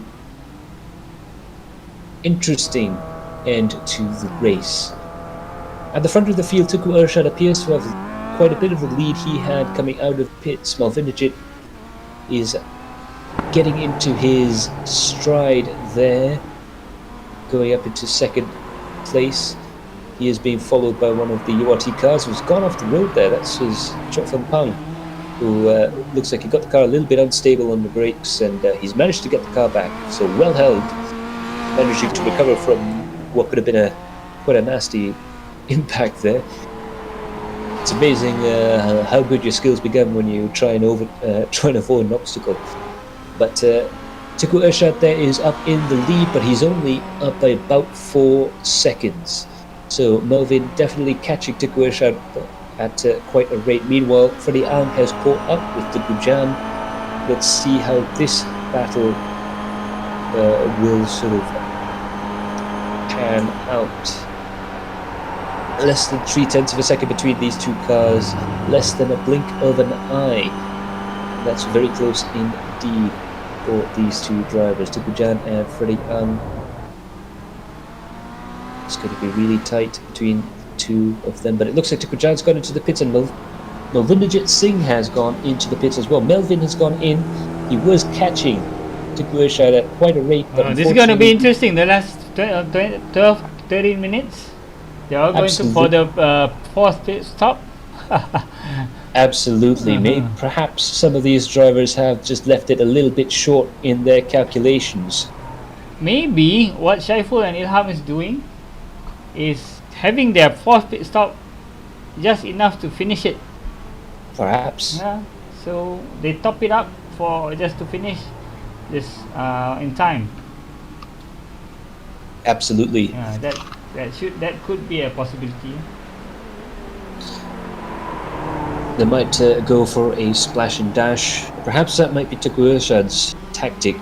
Wait until the last possible moment and see what sort of gap he has, and if he has to, perhaps go in for a fuel-only pit stop just to top it up just enough to get to the end. Perhaps that's what's happening with the other drivers as well. But you have to remember, like I said at the top of the broadcast, there are drivers that are going to go long, and there are drivers that are going to go for a short first stint. So perhaps this is where it starts to play out. The guys with the long first stint might be in a little bit better of a fuel situation. There might be a better strategy right now in terms of finishing the race at this point. But the guys who have gone for a shorter stint will have a very short pit stop at the end of the race, and they might be able to catch up just on pace alone. Shami Azri for the Outhouse FCR Performance Team B machine. He is the next person to try and make an overtaking move on Shopian's side, but Shopian is getting a little bit wise to the constant attacks he's got there. He's defending as hard as he can, claiming the inside of both of those apexes there, and managing to get a very good exit out towards the hairpin. So this has really helped Shopian quite a bit, but he goes a little bit wide there. And Shami Azri, he looked to have quite a lot of pace coming through the second part of that track, so looks like it's going to be a very interesting battle towards the end of the race for these guys. We're coming up to the final 10 minutes, and it's all eyes on the leaderboard there. Tuku Ershad only has a 5.2 second lead from Freddie Ang. Meanwhile, these two drivers look like they're going to be battling it out all the way to the end of the race at this rate. Shami Azri and Shopian Said definitely at the same pace as each other as darkness descends on Spa-Francorchamps and the Ardennes mountains, the Ardennes forests. This region so important to European history, with famous battles here in World War I and II. This road used to be used by drivers going in from Belgium, driving into Germany, back before the autobahns and the major highways began, and now it has been turned into this brilliant racetrack. And it looks like, ooh, that was a really rather nasty collision there. Shami Azri looks like he just went straight on. One of the drivers was trying to pit, I believe. Unfortunately, that meant that Shami Azri has lost quite a bit of time, and Shopian Said has to head into the pits regardless. But now Shami Azri has to give second best to Tuku Ezan, who've gone up into 5th position. So perhaps not the best end to the battle that we were hoping for, but that was a very, very dramatic end to the battle.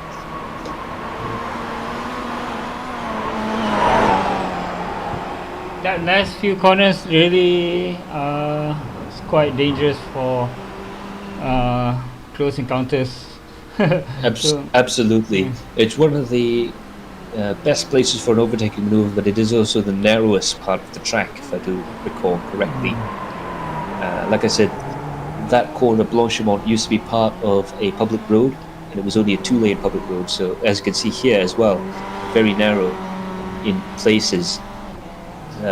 So it can be very dangerous indeed, especially if going into the pits. It's going to be very tricky to make sure you're clear in order to go into the pits there. the key thing, of course, is that you have to be on the inside of the first part of the bus stop in order to go into the pit safely. And perhaps that was what the issue was there. But no harm, no foul. This is the warm-up race, and this is the time when you do learn these tricks of how to navigate Spa safely. Of course, the other challenge right now is that with darkness descending, the spatial awareness of the drivers isn't going to be as good as it was in daylight. So it's going to be very challenging for these drivers to try and sort of find their way through the darkness. Tiku Ershad, however, he looks like he's still doing quite well for himself. The top three have not yet pitted. Quite a few of the other drivers have.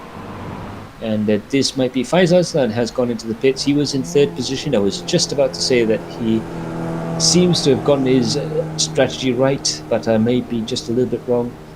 But any pit stops from now on will be what we call a splash and dash, just to top the fuel tanks up. Now the trick, of course, is to try and avoid this final pit stop this late into the race as much as possible, but for some drivers they might be forced to do so.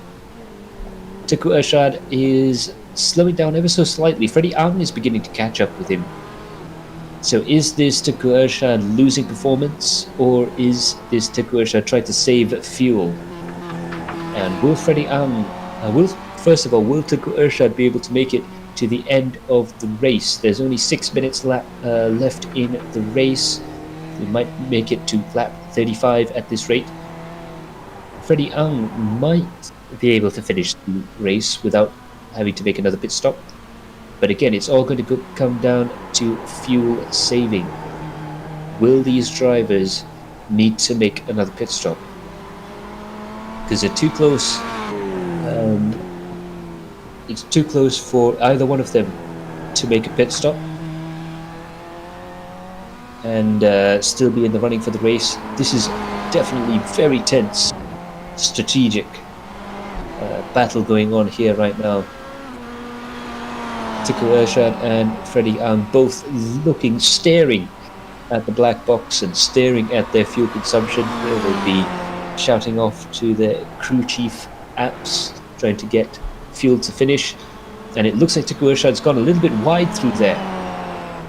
So definitely some nerves beginning to creep in on these drivers as they come up to the end of the race there. Tiku Ershad, for him, this will be the first time, I believe, that he has won a warm-up race.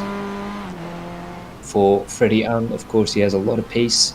Very, very quick driver indeed. And he'll be wanting to try and win the race for Team URT Black. But this is definitely starting to be a very interesting sort of a game of one-upmanship coming up.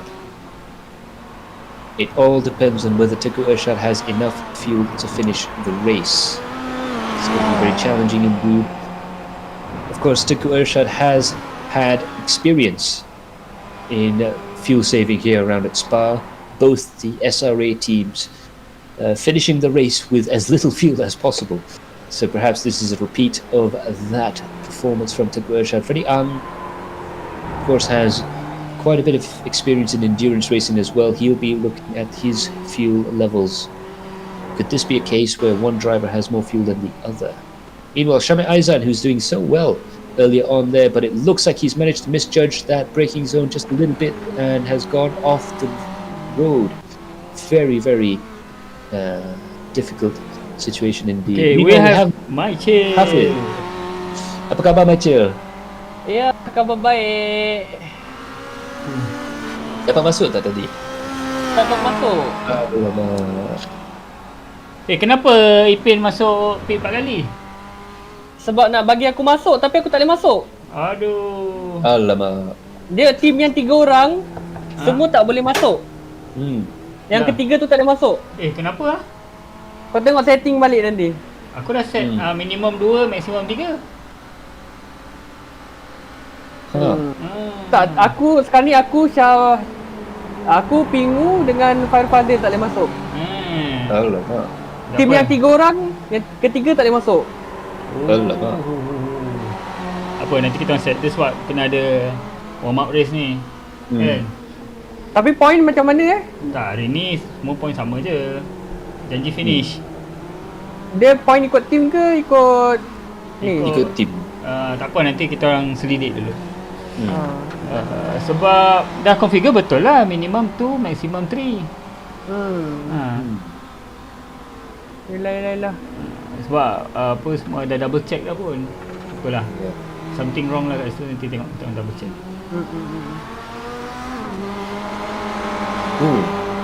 Nampaknya ni Freddie Ang dah dekat dengan Irshad. So Freddie Ang is now battling with the lead for Tengku Irshad. This is going to be very challenging indeed. And it looks like Freddie Ang of the race. So 33 out of 1 hour 33 minutes to go.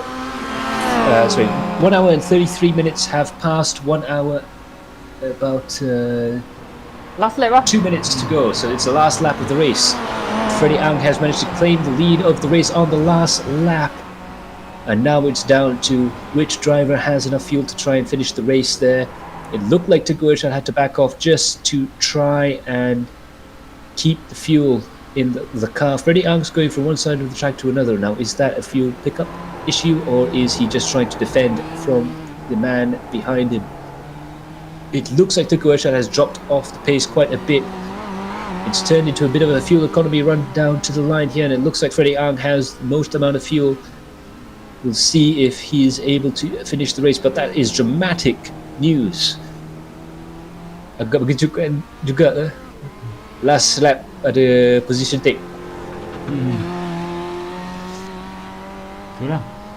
It's exciting juga for this. Very exciting indeed, because Tengku Irshad looked like he was in a comfortable lead for the majority of the race, but now he's dropped down into second place. It doesn't look like he has any sort of issue when it comes to holding on to second place, but unfortunately it looks like his chance at a win has evaporated on the very last lap. Nazmi Masli there in 8th place, still in the lead, but it looks like Freddie Ang is coming around he's now Stavlo. Checking the map there, you have the mini map up on the right hand side of the screen. Now heading to the run up to Blanchimont. It looks like Freddie Ang is very close to winning this warm up race. That's going to be a huge morale boost for the team URT guys. And it looks like Tengku Irshad is no longer an issue for those guys. The only thing Irshad has to worry about is making sure he comes home in second place. And now Freddie Ang has only 2 corners left to go. This is the final lap of the race. The checker flag is waiting for Freddie Ang. And he has one more apex to hit, one more exit to nail, and he comes across the line to win the warm-up race for this round 5 of the Adrenaline Impact iRacing Malaysia Championship here at Spa. Oh, Irshad's out of fuel. Absolutely. So it looks like Freddie Ang managed to get that fuel calculation right, whereas Tengku Irshad has just about run out of fuel. The Iman Danish is pushing. No, Shaiful is pushing. Saiful Arifin is pushing the car. I do apologise. Saiful Arifin a lap down, just pushing Tengku Irshad to try and get him to the end of the race. That is teamwork if I ever did see it. But it looks like Tengku Irshad ran out of fuel, which is why he gave up that position to Freddie Ang. He was trying to fuel save, but it looks like Tengku Irshad will finish the race with a little help of his friend. Saiful Arifin finishes in 11th position there, but if it wasn't for that, this man would have been second. Tengku Janlei for Team URT Pink comes home in 3rd place. So fantastic stuff for the URT drivers. Tengku Janlei also comes in 4th place. The 1st, 3rd and 4th for the URT cars. And it looks like Shami Aizan for Rab Pro Drag in 5th position, Shami Azri in 6th. Faiz Azlan for Padawan SRC-A comes home in 7th place. They'll be pleased with that result, I am sure. Nazmi Masli is on his way to finishing the race as well. There's 3 cars left to try and finish the race. Hopefully we won't see any more out of fuel runners, but it looks like virtually all the drivers apart from Jashri, who's a lap behind, and Muhaimin have managed to finish But that is absolutely spectacular stuff indeed from all the drivers out there. Looks like it's going to be a very interesting sort of tactical battle. It's all about the strategy, of course, in endurance racing, and it looks like Freddie rather dramatically was on the right strategy and took Irshad. Very, very brave effort there, but unfortunately the fuel gamble did not pay off for him. Chok Van Pang is the last man out on track, and he is going to come across into the bus stop chicane and earn himself a finish in the warm-up race for round 5, and that's going to be an absolutely fantastic result for Team URT.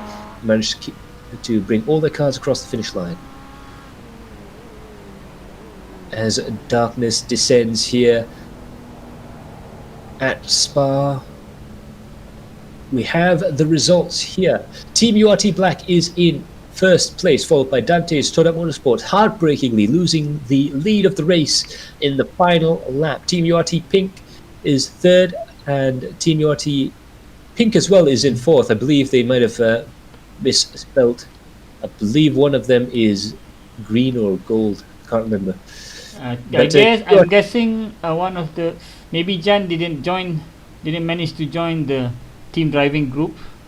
Perhaps something wrong there. I have to ask, because he was driving all alone, I think, for the full time of the race. Yeah, I didn't see him change positions there.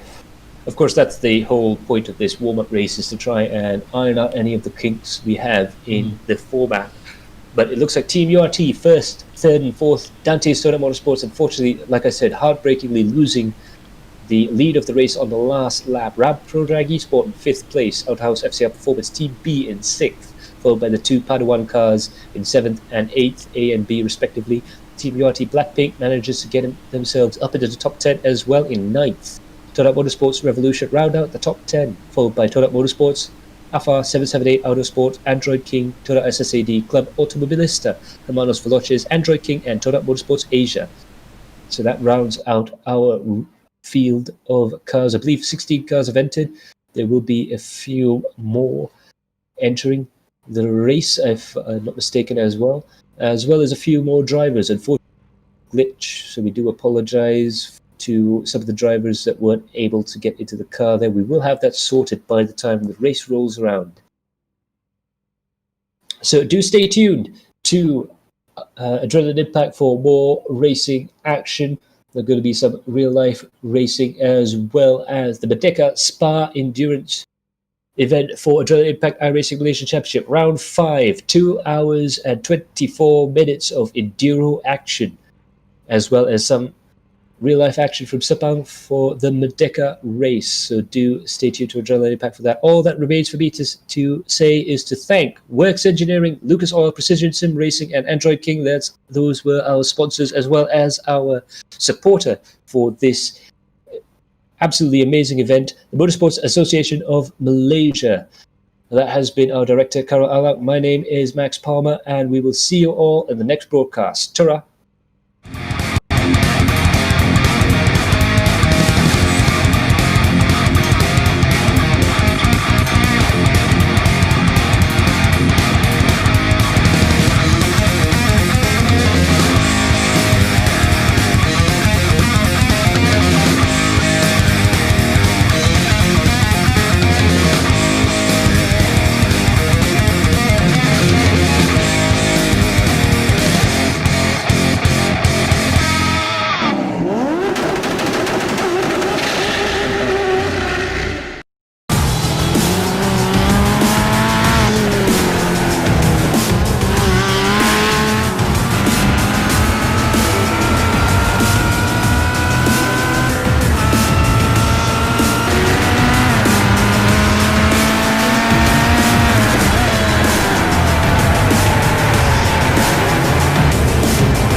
Hi, I'm Matt from Interformula, and welcome to our Research and Development Centre. We do all forms of research and development, all the way from designing and developing our own race cars to simulators to running cars in racing series and rallying all over the world. We also do a lot in the Asian Classic Car Championship, so do look out for us. For any information, do contact us with the number down below.